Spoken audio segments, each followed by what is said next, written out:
बाघ की माँ सूअर। कुछ समय पहले की बात है। एक जंगल में एक बाघिन रहती थी। उसके 2 बच्चे थे। बाघिन अपने बच्चों को बहुत लाड और प्यार से पालन करते हुए खुशी से अपना जीवन बिता रहे थे। अपने बच्चे को गुफा में ही रखकर उनके लिए खाना लेकर आती थी और जाने से पहले वो कहती थी, सुनो बच्चों, आप दोनों सावधानी से रहना, गुफा से बाहर मत निकलना। मैं जाकर आपका मनपसंद खाना लेकर आती हूँ। तब तक आप लोग यहीं पर आराम से खेलते रहना। माँ, हम भी तुम्हारे साथ चलेंगे, प्लीज हमें भी साथ ले जाओ ना। आप अभी बहुत छोटे हो, कुछ दिनों तक आपको गुफा में ही रहना होगा। मैं तुरंत वापस आ जाऊंगी। आप लोग सावधानी से रहना। हमें इस तरह अकेला छोड़कर मत जाओ माँ, हमें बहुत डर लगता है। हम भी तुम्हारे साथ चलेंगे। डरो मत, मैं तुरंत वापस आ जाऊंगी। इस तरह दोनों बच्चों को सावधानी से रहने के लिए कहकर खाना लेने के लिए वो निकलती है। खाने के लिए इधर उधर ढूंढती रहती है। इतने में एक शिकारी के बिछाए हुए जाल में फंसकर बाघिन घायल हो जाती है। बाहर निकलने की वो कोशिश करती है लेकिन निकल ही नहीं पाती। इतने में वहां पर एक सूअर आती है। अरे रे, तुम तो जाल में फंस गए। अब क्या करूं? मैं अभी जाकर चूहे को लेकर आती हूँ। वो कुछ क्षणों में जाल को कुतर कर तुम्हें बाहर निकालेगा। तुम डरो मत, मैं तुम्हें बचा लूंगी। मुझे बचा लो, वरना मेरे बच्चों का बहुत बुरा हाल हो जाएगा।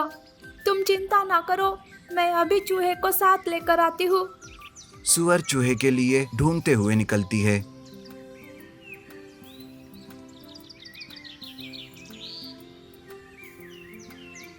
बहुत देर तक ढूंढने के बाद भी वो कहीं नहीं मिलती। तब थकी हारी सूअर बाघिन के पास आती है। फिर वहां मरे हुए बाघिन को देखकर वो बहुत दुखी हो जाती है और कहती है, मुझे माफ कर दो, मैंने अपना वादा नहीं निभाया। कितना कोशिश करने पर भी चूहा नहीं मिला। मैं तुम्हारे बच्चे को ढूंढकर उनको पाल पोस कर बड़ा करूंगी और उनकी अच्छे से देखभाल करूंगी। इस तरह सूअर बाघिन के बच्चों को ढूंढते हुए निकलती है। सारा जंगल ढूंढने के बाद आखिरकार उसे एक गुफा में 2 बाघ के बच्चे दिखाई देते हैं। वे सूअर को देखकर डर जाते हैं। एक बाघ का बच्चा कहता है, तुम कौन हो? यहाँ क्यों आए? हमें कुछ मत करना, कुछ ही देर में हमारी माँ वापस आ जाएगी। तुरंत यहाँ से चले जाओ, वरना तुम्हारी खैर नहीं। मुझे माफ कर दो बच्चों, आपकी माँ को आने में बहुत देर लगेगी, इसलिए मुझे आपकी हिफाजत के लिए भिजवाया है। आज से मैं आपकी देखभाल करूंगी। नहीं नहीं, तुम झूठ बोल रही हो। हम तुम्हारे बातों पर भरोसा नहीं कर सकते। आप लोग चिंता ना करें, मैं आपके साथ हूँ। अभी आप खेलो और कूदो और आराम से रहो। अच्छा, तो क्या तुम हमारी माँ जैसा हमारा ख्याल रख पाओगी? सूअर सुबह सुबह बाघ के बच्चों को लेकर जंगल की सैर कराने के लिए ले जाती है। बच्चे बहुत ही खुशी खुशी से सारे जंगल की सैर करते हैं।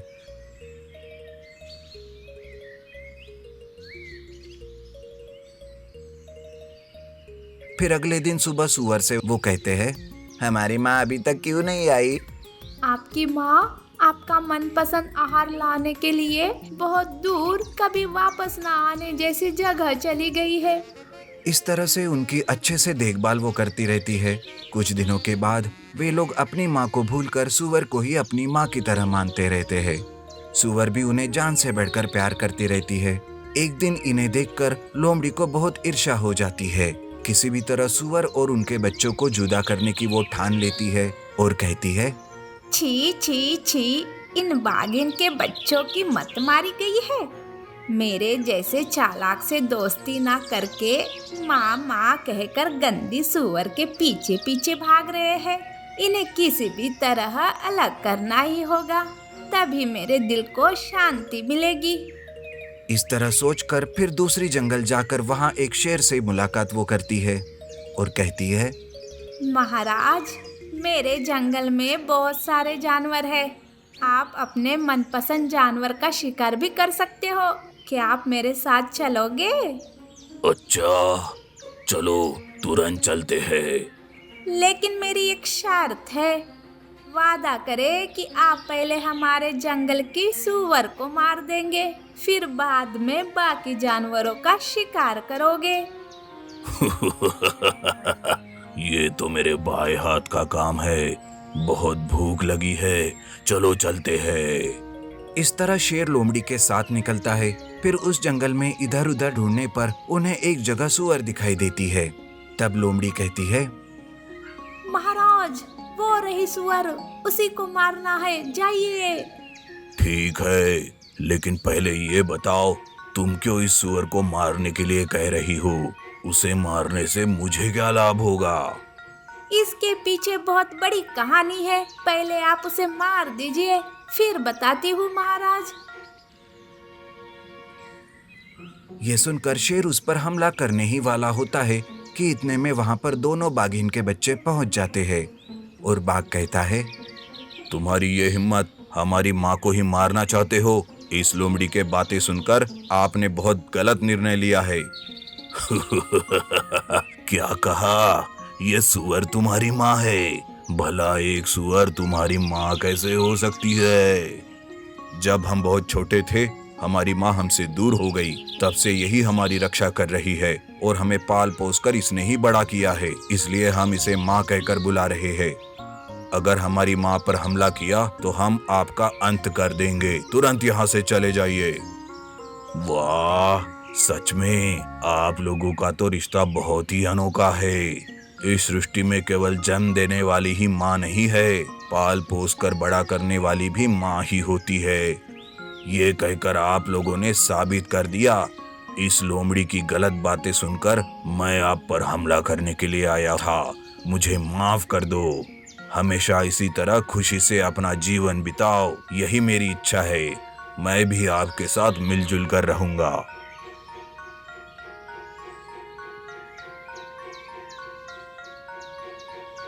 मुझे माफ कर दीजिए महाराज, मैं अभी ईर्ष्या और द्वेष को छोड़कर आपके साथ मिलजुल कर रहूंगी। फिर सारे जानवर मिलजुल कर खुशी से अपना जीवन बिताते रहते हैं। सीख: दूसरों पर ईर्ष्या और द्वेष करना बहुत बुरी बात है। जात पात का विरोध ना करके सबके साथ मिलजुल कर रहना चाहिए, यही इस कहानी की सीख है। सुअर, शेर, मायावी गाय की दोस्ती। एक जंगल में एक शेर सुअर को शिकार कर रहा था। इतने में दूसरे जंगल से आया बाघ भी शिकार करने का प्रयत्न करता है। जब शेर कहता है, तुम्हारी इतनी हिम्मत कि मेरे जंगल में आकर मेरे ही जानवरों को शिकार करते हो? मेरी मर्जी है, मैं कहीं पर भी आकर शिकार कर सकता हूँ। हट जाओ मेरे रास्ते से, बहुत भूख लगी है। इस सुअर को शिकार करके खाऊंगा, ये मेरा खाना है। चलो भागो यहाँ से, वरना तुम्हारी खैर नहीं। तुम मेरा कुछ भी नहीं कर सकते। ये सुनकर शेर गुस्से से बाघ पर हमला करता है। दोनों के बीच एक भयंकर लड़ाई होती है।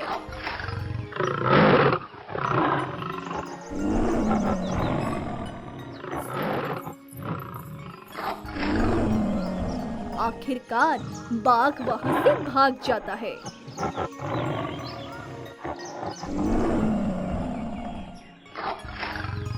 अपनी जीत पर इतना भी खुश मत होना, मेरा भी एक दिन आएगा, तो अब तुम्हारी खैर नहीं। खबरदार, अगर तुमने मेरे जंगल में कदम भी रखा ना, तो तुम्हारी जान ले लूंगा। तुम्हारी फालतू की धमकियों से मैं नहीं डरता, फिर वापस जरूर आऊंगा। ये कहकर बाघ वहाँ से भाग जाता है। लड़ाई के कारण शेर बहुत जख्मी हो जाता है। इससे शेर बिना हिले पड़ा रहता है। इतने में गांव से एक गाय चरने के लिए जंगल में आती है। फिर वहाँ घायल शेर को देखती है। अरे अरे अरे अरे, शेर तो बहुत घायल है। ये तो अपनी आखिरी सांसें गिन रहा है। पता नहीं क्या हुआ इसको, अभी इसकी मदद करती हूँ। ये कहकर गाय शेर के पास जाने ही वाली होती है। इतने में सुअर देखकर कहता है, अरे अरे, कहाँ जा रहे हो? अरे उस शेर के पास जाओगे तो वो तुम्हें खा जाएगा, उसके पास मत जाओ। अभी अभी मेरे लिए शेर और बाघ के बीच एक भयंकर लड़ाई हुई है। इनके लड़ाई के कारण मैं बच गया। लेकिन दोस्त, हर किसी के मुश्किल के समय में सहायता करना चाहिए। अरे ये शेर मर गया तो हम आराम से जीवन बिता सकते हैं, नहीं तो ये हमें शिकार करके खा जाएगा, इसीलिए तो इसको मरने दो। क्या उसे इस हालात में देखकर तुम्हें दया नहीं आई? मेरा मालिक कहता है संकट में शत्रु भी रहा तो उसे बचाना चाहिए। अरे तुम कितनी बेवकूफ हो, अगर हमने उसके प्राण को बचाया तो वो हमारे ही प्राण लेगा। दोस्त मेरी बात सुनो, तुरंत यहाँ से भागो। नहीं नहीं, मैं शेर की मदद करे बिना यहाँ से नहीं जाऊंगी, फिर वो मेरी जान क्यों न ले। इतना कहकर गाय घायल शेर के पास जाती है। आप चिंता ना करो, मैं आपकी मदद करूंगी, बस एक एक क्षण में आपके घाव गायब हो जाएंगे। फिर गाय मैजिक करते ही शेर के सारे घाव गायब होकर वो तंदुरुस्त हो जाता है। फिर वो हैरान होकर कहता है, अरे वाह, तुमने तो कमाल कर दिया, तुमने ऐसा क्या जादू किया कि मैं फिर से तंदुरुस्त हो गया। मैं जीवन भर तुम्हारा आभारी रहूंगा, ये तो मेरा कर्तव्य है। मुझे देखकर तुम्हें डर नहीं लगा? डर क्यों? तुम चाहो तो अभी मुझे खा सकते हो, तो मुझसे भी धैर्यशाली हो। आगे से हम दोनों अच्छे दोस्त बनकर रहेंगे। आज से कोई भी जानवर का शिकार नहीं करूंगा, मैं भी फल खाकर जीऊंगा और सबकी रक्षा करूंगा। अरे वाह, बहुत अच्छे। इतने में वहाँ सुअर आता है। दोस्त, तुम्हारा धैर्य को देखकर मेरा हौसला बढ़ा। आज से मैं भी मौत से नहीं डरूंगा, आपके साथ मिलजुल कर रहूंगा। जो डर गया समझो मर गया। हमें हर वक्त धैर्यशाली बनना चाहिए। चलो अब हम जंगल की सैर करें। उस समय से सुअर, गाय और शेर अच्छे दोस्त बनकर रहते हैं, बहुत सारी बातें करते रहते हैं। शेर भी बाकी सारे जानवरों से मिलजुल कर रहा करता था। इधर लोमड़ी इनकी दोस्ती पर अपना नजर रखती है। एक बार अकेला बैठा शेर के पास लोमड़ी आती है। हाय, क्षमा करें महाराज, आपको देखकर बहुत दया आती है, क्योंकि आप पहले जैसे खूंखार और धैर्यशाली नहीं रहे।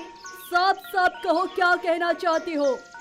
महाराज, ये मेरी राय नहीं है, जंगल के सारे जानवरों का राय है कि आप उस गाय से दोस्ती करके आप भी उसके तरह शांत स्वभाव के हो गए हो। ऐसे में आपकी मर्यादा कौन करेगा? ये सब कहकर बातें बना रहे हैं। इतना ही नहीं, मांस ना खाने की वजह से आप कितना कमजोर पड़ गए हो। अगर आपको मेरी बातों पर विश्वास नहीं है तो एक बार आप कुएं में झांककर अपने आप को देख लीजिए ना। क्या सच में मैं इतना कमजोर हो गया हूँ? ये कहकर बगल के कुएं में जाकर देखता है। अरे हाँ, तुमने सच कहा। महाराज, लगता है उस गाय ने आप पर जादू किया है, इसीलिए तो आप उसके कठपुतली बन गए हो। अरे इतना ही नहीं, वो आपको खत्म करके आपकी जगह लेकर इस जंगल की महारानी बनना चाहती है। अरे तब तो आपकी स्थिति और भी दयनीय हो जाएगी। तो मुझे अब क्या करना चाहिए?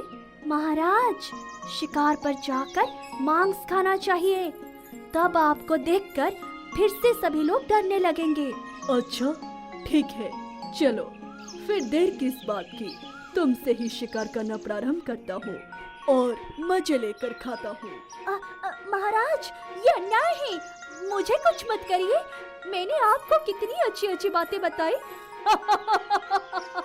क्या ये अच्छी बातें हैं? तुम्हारी इतनी हिम्मत कि हमारी दोस्ती में फूट डालना चाहते हो, मेरे प्राणदाता गाय के बारे में बुरा भला कहते हो, फिर कभी ऐसी बुरी बातें की तो तुम्हारी खैर नहीं।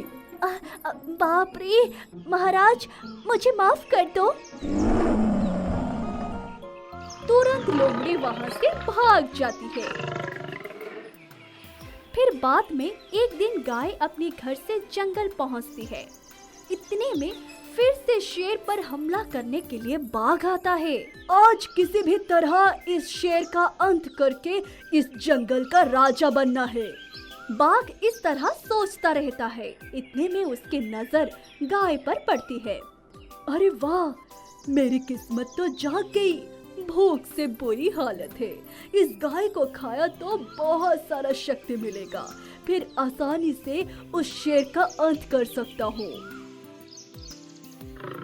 ये कहकर बाघ गाय पर हमला करने ही वाला होता है तो शेर वहां पहुंचकर रोकता है। अरे वाह, आज तुम्हारी अंत करके फिर इस गाय को खा जाऊंगा। नहीं, तुम ऐसा नहीं कर सकते, तुरंत यहाँ से चले जाओ। मुझे देखकर डर गए ना, डरपोक कहीं के। फिर बाघ शेर पर हमला करता है। दोनों के बीच भयंकर लड़ाई होती है।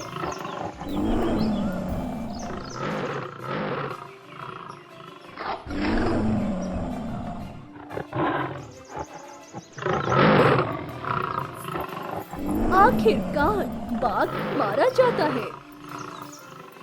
तुमने अपने प्राण खतरे में डालकर मेरे प्राण बचाए। मैं जीवन भर तुम्हारी आभारी रहूंगी। यही तो सच्ची मित्रता है। उस दिन तुमने मुझे बचाया, आज मैंने तुम्हें बचाया। हाँ दोस्तों, यही सच्ची दोस्ती की निशानी है। दूसरों की कही हुई बातों पर विश्वास ना करके हमेशा मिलजुल कर रहना चाहिए। चलो शेर पर चलते हैं। इस तरह हमेशा सुअर, गाय और शेर अच्छे दोस्त बनकर मिलजुल कर रहते थे। हमें इस कहानी से ये सीख मिलती है, दूसरों की कही सुनी बातों को आंख मूंद कर विश्वास नहीं करना चाहिए। ये कहानी आपको पसंद आई है ना, तो हमारे चैनल को सब्सक्राइब करें, शेयर करें और लाइक भी करें, साथ साथ कमेंट भी करें। धन्यवाद।